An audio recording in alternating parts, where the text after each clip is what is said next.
Olá, pessoal. Estamos iniciando a oficina Diversidade Cultural na formação pessoal e profissional, uma oficina do Fórum Educatec 2022. É uma alegria para a gente poder estar compartilhando desse momento com vocês. E, aliás, um fórum que fala de tecnologia usando uma ferramenta tecnológica para que a gente possa contar com o nosso palestrante, o professor Manuel Botelho.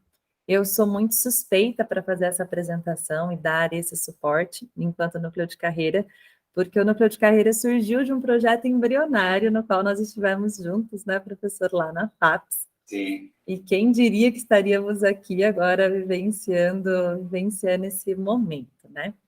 Uma breve apresentação do professor, depois ele vai poder explanar um pouco mais para vocês sobre a atuação dele. Mas, atualmente, ele atua com projetos, né, professor, na área de saúde para indígenas, que vivem geograficamente isolados na Amazônia, com projetos também de educação para jovens que vivem em favelas, na cidade de São Paulo. Desenvolveu e participou de projetos ligados à educação de crianças e jovens do Haiti, do Cabo Verde, de Angola e do território palestino. Foi delegado brasileiro na Assembleia Juvenil das Nações Unidas em Nova York, em 2018. Esteve à frente do programa Futuro Executivo na FAPES. É atualmente professor visitante da America... não sei se você vai falar. College em Los Angeles. E atua com educação global. Professor, é uma honra tê-lo conosco. Aproveitem muito, pessoal, essa oficina do Educatec. Bom, obrigado, Mi, prazer. Para mim também é estranho, porque agora eu fiz a apresentação e eu não consigo ver nada, mas... Não ver nada, não consigo ver vocês, né? Ou te ver. Mas vocês estão vendo, né? A apresentação. Estamos vendo, ouvindo, a apresentação está tudo ok, professor. Qualquer coisa eu vou te dando aqui suporte também. Tá bom, obrigado. Obrigado, é um prazer, obrigado pelo convite, é um prazer estar aqui com vocês, é um prazer participar disso contigo, né, Mi? Enfim, por esses momentos que a gente já passou junto, no Brasil e fora, né? E, bom, a Mi falou um pouquinho de mim, mas eu queria falar brevemente umas outras coisas, se vocês me permitem, que eu sou de Curitiba, eu nasci em Curitiba. Só que eu sou neto de paraibanos, pernambucanos, minha avó, do lado materno, pernambucano e paraibano, do lado paterno, mineiro e paulista. E eu nasci no sul. Então é uma mistura já, dentro de casa já é uma mistura, uma diversidade muito grande já dentro de casa. E vim para São Paulo, 2010, vim para São Paulo, e aí logo fui para o Haiti em 2010 mesmo, Angola, como a Mi falou, Cabo Verde, Portugal, Reino Unido, Palestina, Nova York, teve Canadá no meio, Espanha, enfim. Mas isso é um pouquinho, e a Assembleia em 2018, um pouquinho da minha história, mas eu quero falar sobre outras questões aqui.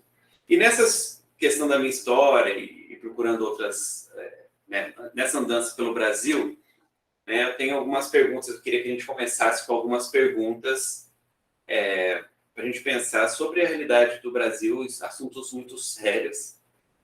Por exemplo, o primeiro deles é cachorro-quente vai purê? E aí eu não sei como é que é em Botucatu. Eu adoro quando ele faz essas perguntas pessoal em sala. Desculpa, professor. Não, fica à vontade, fica à vontade. Para mim é até melhor, que eu estou vendo só a tela. O cachorro-quente vai purê? Em Botucatu, vocês põem purê no cachorro-quente? Aqui em São Paulo... Aqui em São Paulo, agora eu moro em Campinas, né? Mas em São Paulo isso é uma coisa que é tradição, né? O cachorro-quente vai com purê. Que é uma coisa que no cachorro-quente lá dos Estados Unidos, que foi criado por um alemão, se eu não me engano, na época, não vai purê, obviamente. E em Curitiba a gente também não põe purê no cachorro-quente. Mas, como eu como de tudo, eu como o cachorro-quente com purê. Se é certo ou se é errado, isso a gente pode discutir mais pra frente. Da mesma forma, é o ketchup na pizza. A pizza... Você pode colocar ketchup na pizza ou isso é um crime? Então, aqui em São Paulo, essa tradição dessas pizzas que são realmente muito boas, Aqui em São Paulo, não se coloca ketchup na pizza e se vem alguém de fora que quer colocar ketchup, é um crime, né? Mas, por exemplo, né, como eu falei, sou de Curitiba. Piá. O que é piá, hein? Vocês devem saber o que é piá. Piá é a mesma coisa que guri, que é a mesma coisa que menino. Né? Você fala, piá. E aí, piá, tudo bem? Isso é comum do curitibano. Aqui em São Paulo ninguém usa piá. Penal. Direito penal, não. Penal é o estojo de canetas, que a gente usa lápis, caneta, isso é o penal. Então, você vai para a escola, você leva no seu material, você tem um penal. E o dolang. Dolang é muito bom. Imagino que esse realmente vocês não vão saber, que é mentira. Então, quando o cara te conta uma história mentirosa, você fala assim, que dolang, Pia? Mas que dolang, Pia? Enfim. E aí, por último, né, voltamos ao cachorro-quente, a minha dúvida é, e vina? Vai no cachorro-quente? Vocês sabem o que é vina? Vina é salsicha. Mas lá em Curitiba a gente chama a salsicha de vina. Então, você pede um cachorro-quente com 2 vinas, um cachorro-quente com vina vegetariana, um cachorro-quente... Lá em Curitiba, salsicha é vina. Então, se você for lá e ver vina, você pode ficar meio perdido, porque vina é salsicha. E aí, eu gostaria de falar aqui, de pensar sobre o mundo, ele é uniforme, né? O mundo, ele tem uma única forma, um único jeito de existir, um único...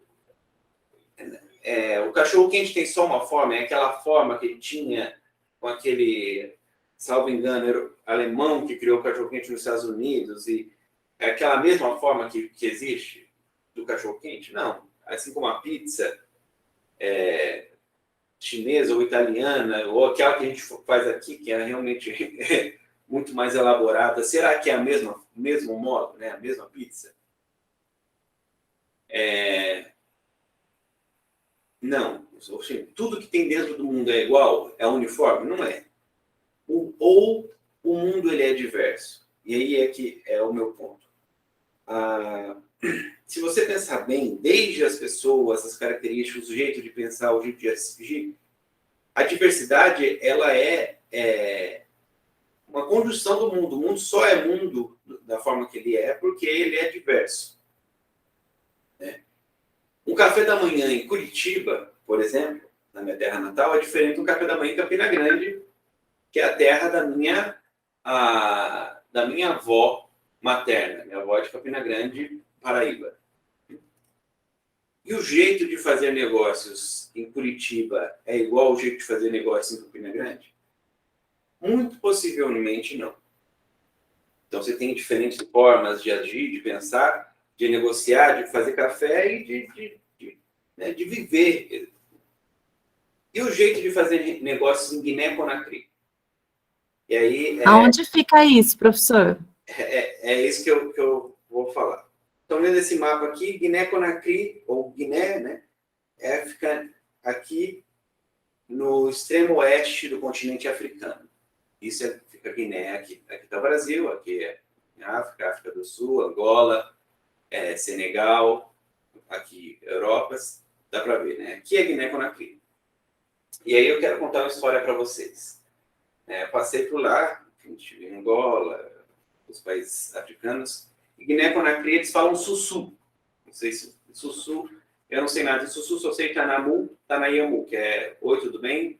Sim, tudo bem. Só isso que eu sei. Mas Guiné-Conakry, eles têm um jeito diferente de fazer negócio. Então, quando você vai na feira comprar um tomate, por exemplo, você vai na feira e aí você vai perguntar, quanto está esse tomate? Aí o vendedor vai falar para você assim, isso experienciei.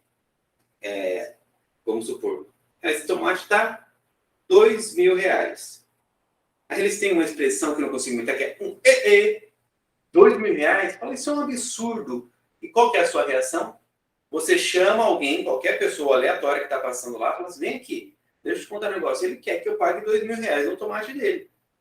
Aí essa pessoa vai falar assim, o quê? R$ 2.000, aí ela começa a te defender e falar que o preço está absurdo, você já está fora da negociação. E ele pergunta, então, quanto você quer, isso tudo em sussurro, né? Quanto você quer pagar pelo tomate? Aí ele vai falar, essa pessoa que você chamou, que você provavelmente talvez não conheça, ou conhece só do mercado ali, da feira, 2 centavos. Aí é a hora do vendedor falar, 2 centavos? Não, isso é um absurdo, como é que você está falando? Aí ele chama outra pessoa, olha, quer pagar 2 centavos no meu tomate. Essa pessoa vai fazer o quê? 2 centavos, e aí essas pessoas, tanto a que você chamou como o vendedor chamou, vão negociar para chegar no preço correto do tomate, vamos supor que seja R$ 2. Então, é uma forma completamente diferente de fazer negócio, ou de fazer feira, né, que a gente tem aqui no Brasil. E que, estando lá e ver isso, deu uma perspectiva diferente até sobre como negociar, como pensar a negociação, e, né, sobre o que eu posso falar, o que eu não posso falar. E eu tive, não sei se acho que não foi no ano da Milena, mas um curso de negociação no Canadá. E o curso de negociação trabalhou mais ou menos esse tipo de estratégia de negociação, de jogar o preço lá em cima, jogar o preço lá embaixo, dependendo de que lado que você está. Eles fizeram vários roleplays, né? Vários cenários para a gente testar. E isso eu fui ver depois no Canadá, que é uma coisa que eu já tinha experienciado em África, né? E aí, vamos chegar um pouquinho na parte mais teórica, que é o mundo. Então, no final das contas, ele está cheio de outros mundos, né? Curitiba é diferente de Campinas, que é diferente de Botucatu, que é diferente de Campina Grande, que é diferente de Guaxupé, em Minas Gerais, ou de Juiz de Fora, de Fortaleza, né? Então, tem um irmão morando em Juiz de Fora, um irmão morando em Fortaleza, um irmão morando em Curitiba, e a minha mãe e meu pai ainda moram em Curitiba. E são mundos, de alguma forma, diferentes. E aí, mais um exemplo sobre mundos e percepções de mundos diferentes. Eu estudei na Universidade de Cambridge, no Reino Unido, nos Estados Unidos, no Reino Unido, Inglaterra. E a Universidade de Cambridge ela é organizada de um jeito que você tem os colleges, que são lugares onde você dorme, que você tem um tutor, que ele é responsável por você, e tem as faculdades da universidade. Então, eu estudava na Faculdade de Estudos FAMES, Faculty of Asian and Middle East Studies, que é a Faculdade de Estudos Asiáticos e Oriente Médio. Eu estudava hebraico, cultura hebraica. E então você acordava, tomava café no college mesmo, pegava uma fruta, que ia ser o seu almoço, provavelmente, uma fruta, um lanche, e ia. E a aula, sei lá, começava às 9 horas, por exemplo. E eu chegava às 9h02, 9h03, tinha que caminhar, era tudo a pé, tinha que caminhar. E o professor, acho que no terceiro dia que eu cheguei atrasado, ele veio conversar comigo, perguntar se estava tudo bem, se eu estava passando mal, o que estava acontecendo. Ele não concebia, no mundo dele, um atraso de 2 minutos, ou de 3 minutos, que seja. Por que alguém chega... Não é que ele não estava brigando ou reclamando comigo, ele estava querendo entender, porque como que alguém chega atrasado? E, de fato, pensando friamente, eu não tinha muito motivo para chegar atrasado. Eu só estudava, então eu acordava, tomava café e ia para a faculdade. Não tinha... Ele não concebia, ele ficava... era fora do mundo dele. O que estava acontecendo? Se eu estava passando mal, se eu estava... Isso era como ele chegava um horário em Cambridge. Em Angola, é uma outra perspectiva. Em Angola, se você tem um evento às 4 da tarde, esse evento dificilmente vai começar às 4 da tarde. Por quê? Todo mundo que você encontra no caminho vai te perguntar se você está bem, se você dormiu bem, como é que está a sua família. E a falta de respeito não está em chegar atrasado no evento, mas está em você não cumprimentar as pessoas durante o caminho, não prestar atenção, não perguntar sobre a família. Então, são duas perspectivas sobre horário, né, diferentes. Uma que você tem que chegar no horário e não tem motivo para você não chegar no horário, então você tem que cumprir aquilo ali. E a outra é que o mais importante é, no caminho, você encontrar, falar com as pessoas, né? Enfim. E em Angola, eu fiquei na cidade chamada Huambo, que é a segunda maior cidade de Angola. Primeira é Luanda, obviamente, segunda é Huambo, que é um pouquinho mais fria que Luanda, né? Então, não está achando frio, está precisando de cobertor? Todas essas perguntas você tinha que responder no caminho. Às vezes, para chegar no horário, você tinha que se esconder para não encontrar as pessoas na rua para tentar chegar no horário. E aí, por quê? Porque isso nos traz que esses diferentes mundos, né, que eu estou chamando de mundos, são, na verdade, diferentes interpretações do mundo, ou diferentes interpretações da realidade. Eu sou professor majoritariamente em escola de negócios, tanto agora nos Estados Unidos, mas aqui no Brasil também, sempre fui, acho que 1 ano só eu fui em escola de humanas, mas minha formação é em humanas, né, em filosofia. E eu estudei exatamente, no meu mestrado, inclusive, essa questão de interpretação. Não de mundo, mas interpretação enfim, do texto, interpretação sobre justiça. Essa foi o meu mestrado. E na filosofia, a gente tem uma área que estuda isso, que é a hermenêutica, né? E um dos teóricos que eu estudava era um cara chamado Paul Ricoeur, que é um francês que morreu em 2005, ele é nosso contemporâneo, e ele fala que interpretar é projetar suas possibilidades mais próximas no texto, né? Ou seja, quando você lê uma história, por exemplo, e você vai interpretando essa história, você está jogando as suas possibilidades dentro do texto, você adentra o que ele chama de mundo do texto, para você interpretar aquilo interpretar o texto. Então, quando alguém fala, e você lê, fulano entregou uma rosa para ciclano, né? Você entende que isso é um ato de carinho. Por quê? Porque na sua interpretação, no seu mundo, entregar uma rosa é um ato de carinho. Ao mesmo tempo que, se você ler, alguém cuspiu no rosto da outra pessoa, você vai falar, nossa, a pessoa não gosta uma da outra. Quando, em algumas culturas, isso pode significar realmente apreço pela outra pessoa, né? Mas você só consegue interpretar aquilo que, dentro da sua existência, você, de alguma forma, experienciou, você conhece. Então, você se projeta na realidade, né? Quando alguém fala, por exemplo, sobre... né, a gente lê sobre as dores, vamos supor, eu, como homem, leio sobre as dores do parto. Inclusive, eu não estou presencialmente aí, porque eu estou com minha filha, agora fez 3 meses, né, mas recém-nascida, Maria Luísa, e aí, para deixar ela, essa logística toda, por isso que eu não fui aí em Botucatu. Mas eu queria muito estar aí. Mas hoje eu né, eu tenho a experiência de ser pai, mas eu não tenho a experiência das dores do parto. E por mais que, às vezes, eu tente ler, assim, as minhas possibilidades de interpretação daquilo que seria dor de parto, ela é limitada. Porque eu posso ter o máximo de empatia, mas eu não tenho essa experiência, né? Eu não consigo me projetar tanto nessa leitura.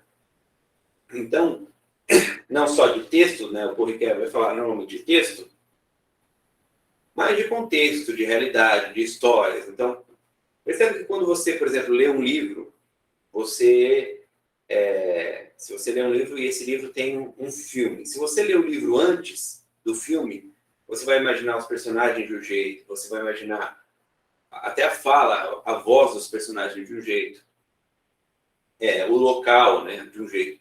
Quando você assiste o filme, parte da sua criatividade, né, da sua possibilidade de criar um mundo dentro daquele texto, ela é reduzida.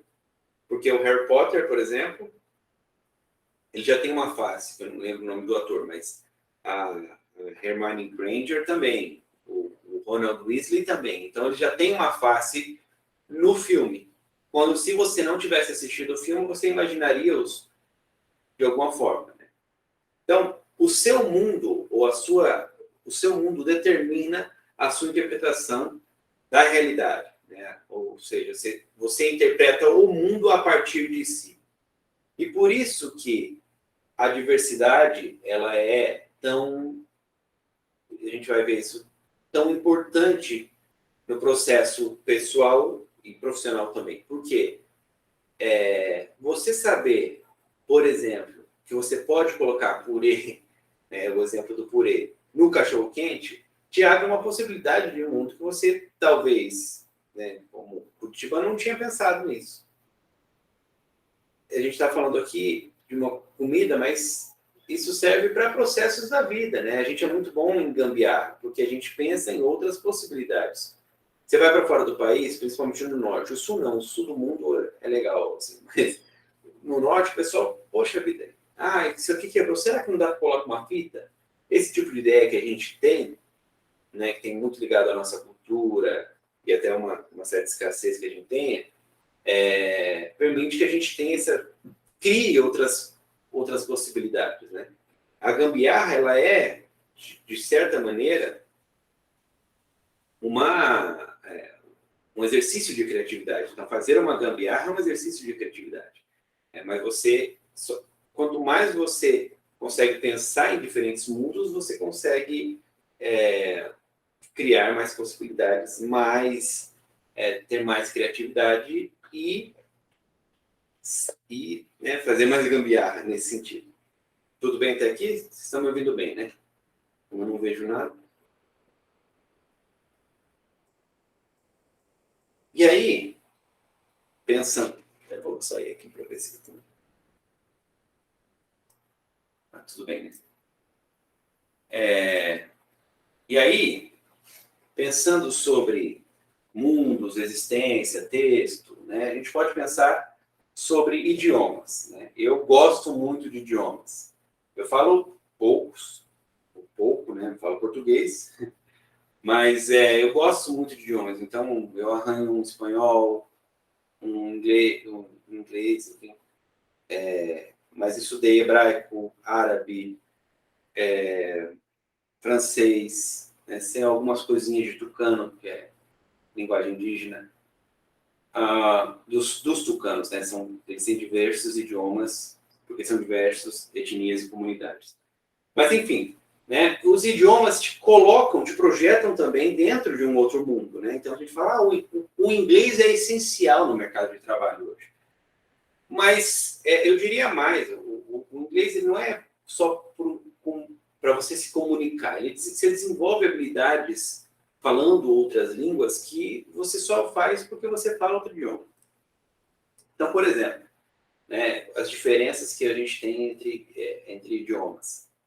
A mesa, né, mesa é mesa em português, é feminino. A mesa, a cadeira é feminino, a flor, a vassoura, são todos femininos. O avião é masculino, o carro é masculino.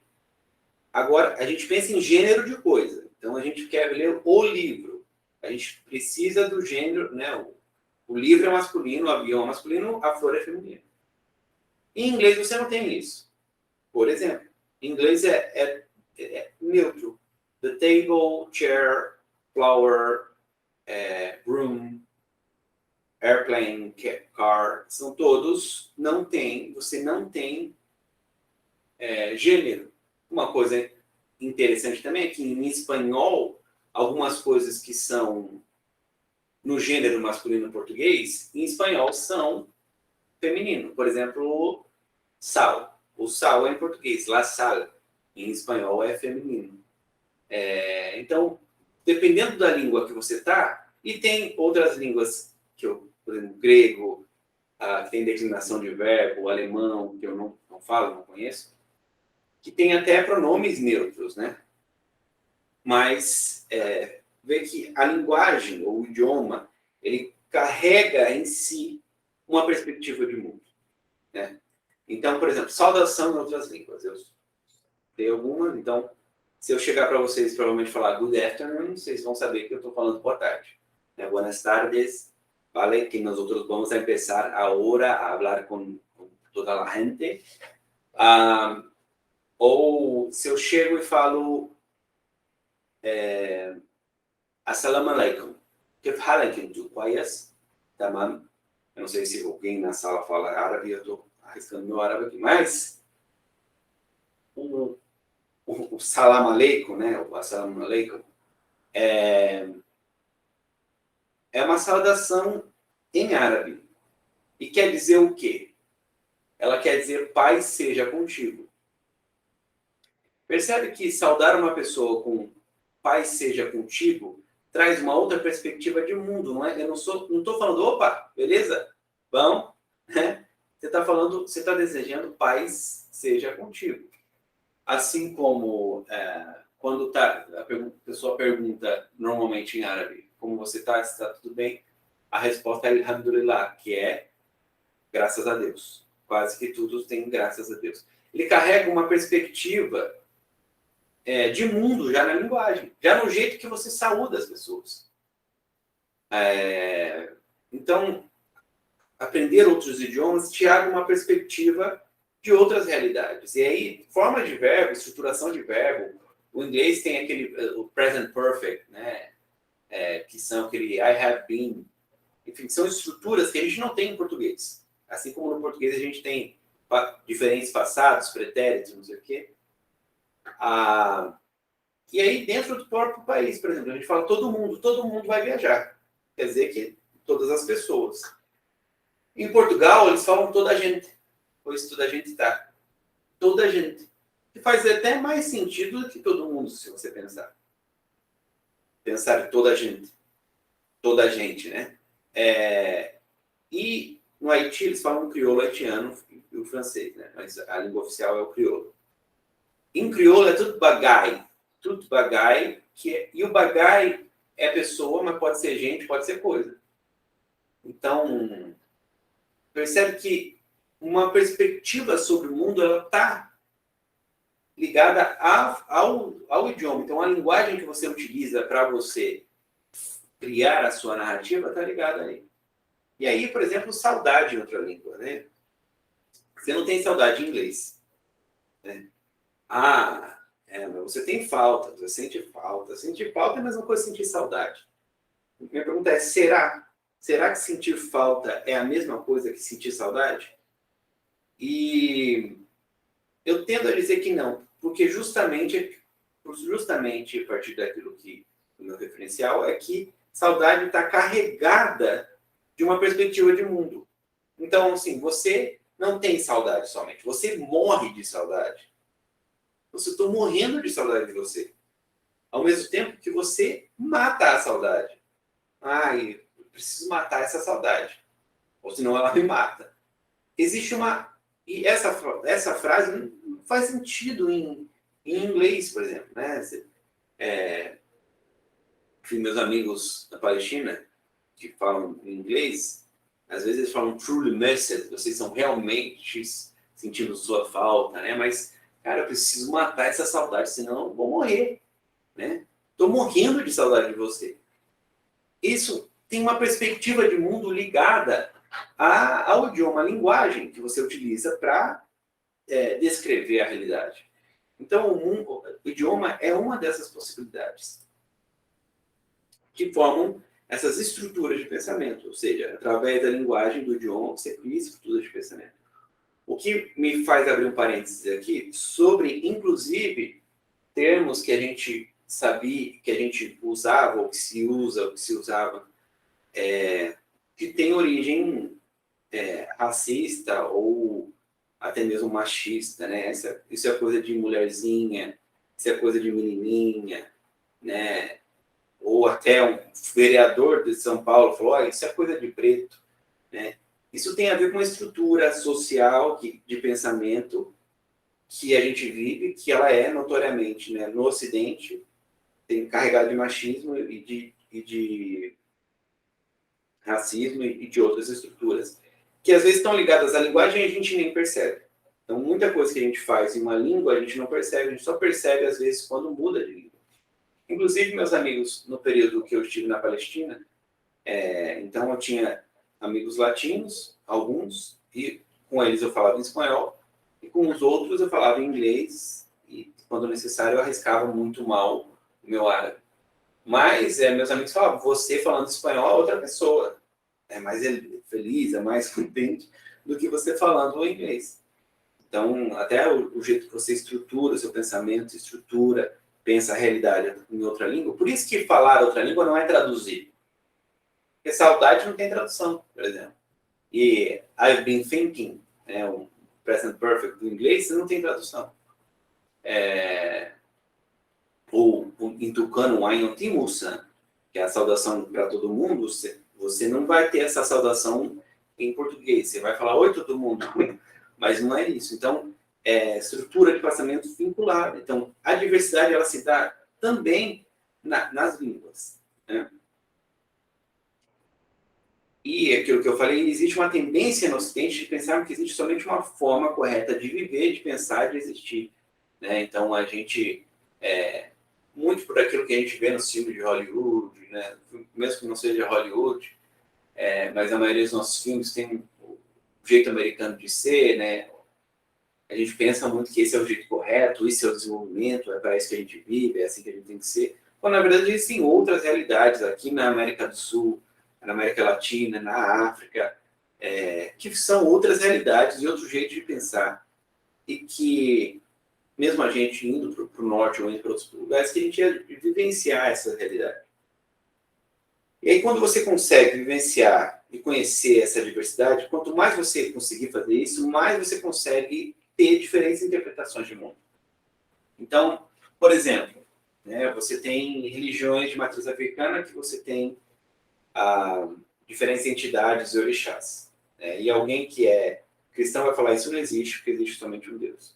Mas se você voltar 5.000 anos e supostamente tivesse uma máquina do tempo, encontrasse um grego, ele provavelmente ia concordar. Ele ia falar, não, é um pouco diferente, mas Poseidon, a gente consegue encaixar. Então, só que isso só é possível porque no mundo grego você tinha uma outra interpretação do que aquilo seria, do que seria a divindade. Assim como interpretações sobre o papel da mulher, assim como interpretações sobre casamento, sobre relacionamento, sobre negócios mesmo, sobre política, né? Quem tem direito da democracia? O que é a democracia? A democracia de Platão é uma coisa, de Aristóteles é outra. E isso se dá por diferentes perspectivas. Você tem diferentes perspectivas que dão diferentes realidades de mundo para você. Então, vamos correr. E aí, assim, eu tenho mais... Já passou bastante tempo, né? 35 minutos passados. Vou ver se eu vou acabar em 10. E eu trouxe esse artigo da Harvard Business Review, de 2017, que pergunta: diversidade realmente aumenta a criatividade? Lembra que eu falei sobre criatividade, você ter possibilidade de criar porque você conhece outros mundos. E aí, os resultados são que 93%, ele está falando, claro, nesse artigo, sobre realidade organizacional, organizações mais diversas. 93% tem mais probabilidade de obter retorno financeiro maior com diversidade. 152% mais chance de propor novas maneiras para fazer as atividades. É isso que eu falei, fazer a gambiarra de um jeito mais bonito, você tem uma possibilidade muito maior, mais que 2 vezes. 76% de chance de melhorar o atendimento, 66% de chance de promover inovação. Ou seja, diversidade está diretamente ligada à criatividade e à inovação. Então, eu, hoje em dia, no Brasil, trabalho justamente com comunidades indígenas que vivem geograficamente isoladas e também com a favela. Então, são dois, o ambiente da floresta amazônica e o ambiente da favela urbana. São ambientes completamente diferentes, mas que carregam consigo diferentes possibilidades de inovação, de pensamento. Eu gosto de falar de inovação indígena, porque ele tem o seu próprio jeito de pensar, de agir, de falar, enfim. Mas ele nos ensina muita coisa, existem comunidades que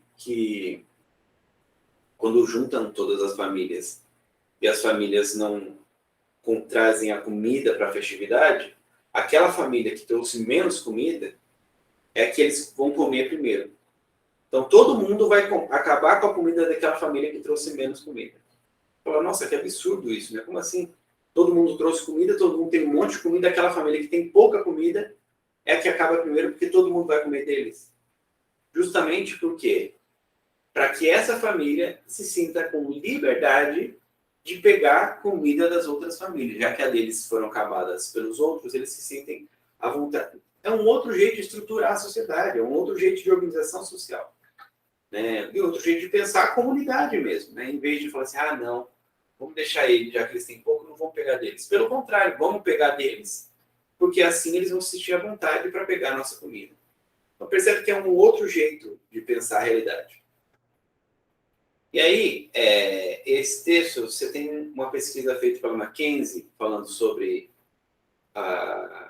e aí o Brasil, e aí diversidade a gente está falando aqui, eu estou falando de um jeito bem raso sobre diversidade, né, pensando em diversidade cultural, mas você tem diversidade étnica, racial, biológica, diversidade é um termo bastante amplo, né, e religiosa, e eles estão de alguma forma ligados, como eu dei o exemplo do árabe, por exemplo, que alhamdulillah, ele vai te responder sempre graças a Deus, né?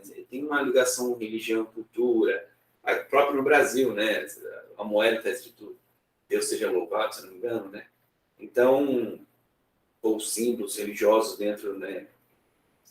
A cultura está ligada ao Cristo Redentor no Rio de Janeiro, a cultura está ligada à religião, está ligada à questão étnica e racial. E essa pesquisa foi mais étnico-racial da McKinsey, que é a Diversity Matters. E aí, no Brasil, a conclusão é que 21% dos profissionais consideram que suas organizações contam com diversidade étnico-racial elevada. Eu achei até um nível alto, mas 21%. 40% afirmaram que já presenciaram postura de discriminação no trabalho. E 30% relataram que sofreram discriminação pela etnia.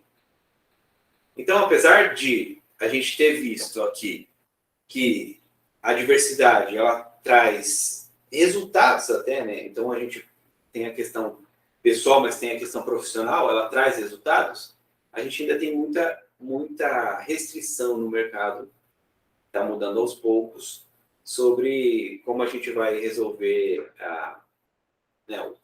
tratar a diversidade no ambiente profissional. E aí, com isso, eu queria acabar com algumas sugestões. Não é para a gente viver melhor ou ser melhor ou coisa assim, mas é para a gente entender a diversidade de um jeito melhor. Respeito é o principal. Todos e todas. E tudo que você puder respeitar, respeite as pessoas, a diferença de opinião, a diferença de realidade, respeite. Leia outros livros que você não está acostumado a ler. Leia histórias. Mergulhe em outros textos. Escute sempre antes de falar. Acho que a gente aprende muito ouvindo a realidade do outro do que falando sobre. A gente tende a julgar. Quando a gente fala, a gente tende a julgar antes. Permite-se vivenciar outras experiências. Experienciar. E aí, isso é um termo que eu gosto muito.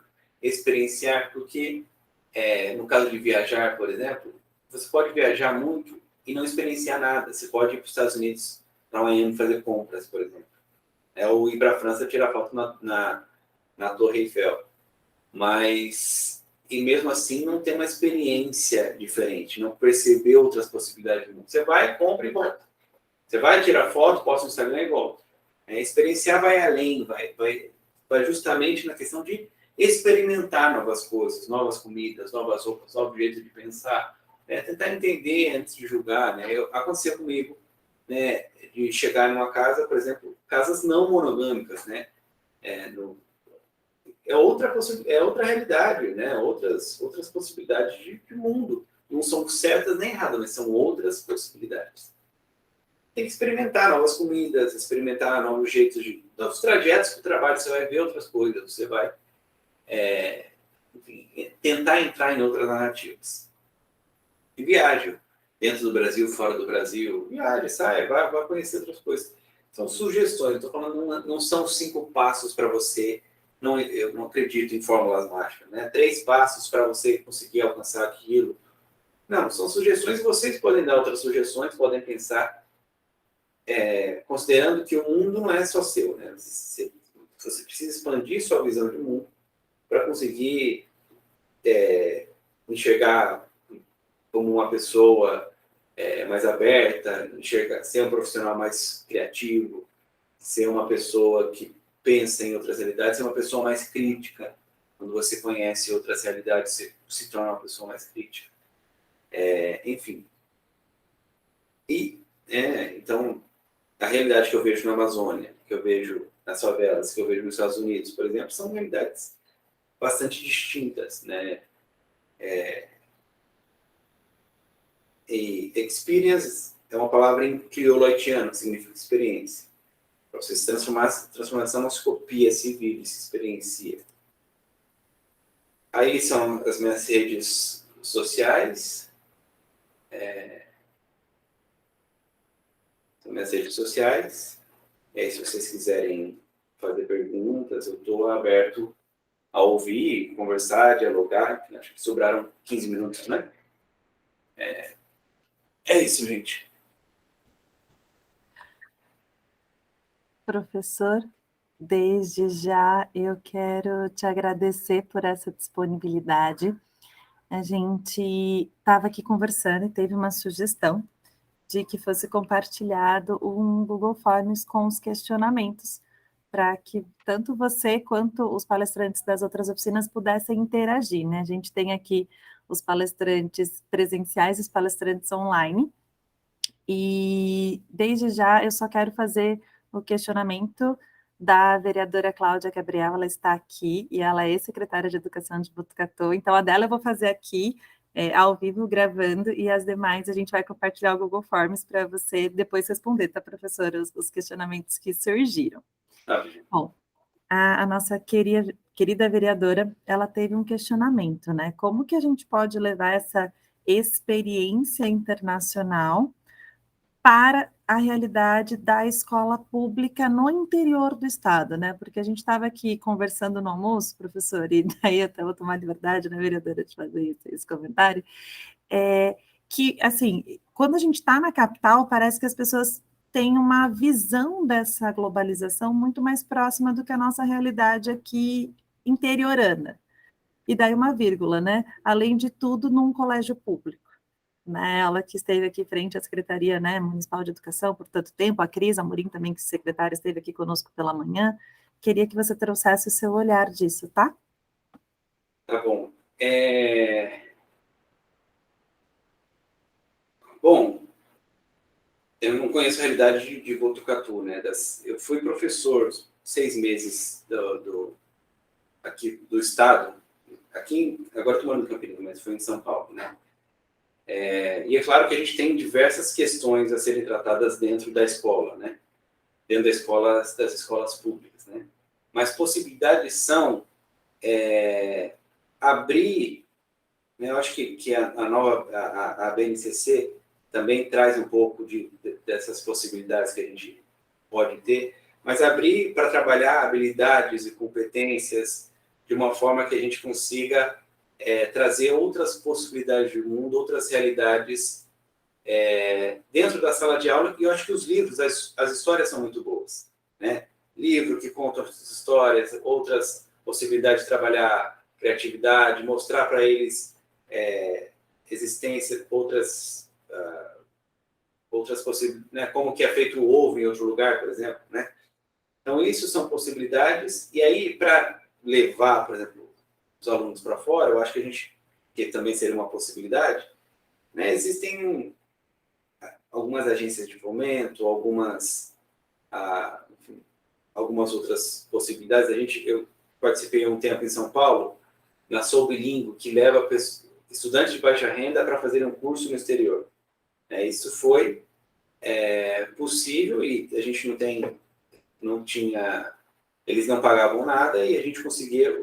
A Sou Bilingue leva até hoje crianças, os jovens para estudarem fora. Então, possibilidades tem. O que eu acho que antes de levar justamente a pessoa para fora, ou pensar em levar para fora, é justamente pensar em apresentar outras realidades, né? Pensar em desenvolver habilidades, outras habilidades, apresentar outras visões de mundo, seja por leitura, seja por música, né? Seja com arte, seja com, né, a criança interpretar a arte, interpretar a cultura, ver outras possibilidades. Então, eu acho que a gente pode, antes de tentar levar qualquer pessoa para fora, tentar trabalhar essas habilidades ou essa internacionalidade dentro, música, arte, texto, própria, né, outras tecnologias, culturas, enfim, a gente consegue trazer isso, tentar trazer isso para dentro da sala de aula, e aí a gente pode